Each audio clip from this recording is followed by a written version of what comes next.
Warga teriak minta tolong dievakuasi, banjir Banten ketinggian lebih dari 5 meter. Mohon bantuan di Perumahan Patung Raya Kaujon, air setinggi 10 meter. Warga Serang, Banten dikepung banjir Selasa 1 Maret 2022. Ketinggian air mencapai lebih dari 5 meter. Video kondisi permukiman warga yang terendam air viral di media sosial. Pada beberapa video, tampak mobil tenggelam, rumah ambruk, hingga teriakan warga minta tolong dievakuasi. Banjir terjadi di beberapa titik antara lain Megarsari, belakang Pasar Lama, dan Padarincang, Kabupaten Serang.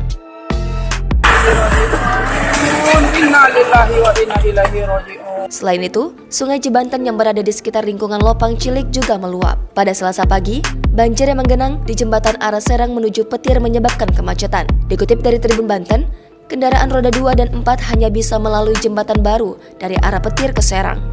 Jembatan tersebut berada di Kelurahan Sulaksana, Kecamatan Suruk, Kota Serang. Sidik, salah satu warga Serang mengatakan banjir terjadi sejak Selasa pagi.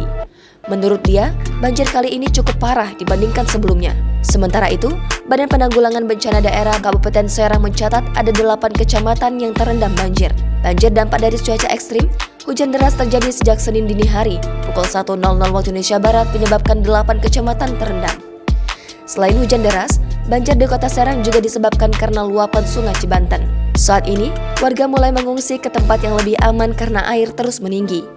Selasa siang, hujan dengan intensitas sedang hingga lebat masih terjadi di wilayah Kabupaten Serang. Untuk mengantisipasi, BPBD sudah mengirimkan kebutuhan seperti perahu karet, pelampung, terpal, alas tidur, makanan cepat saji, selimut, serta family kit kepada warga terdampak.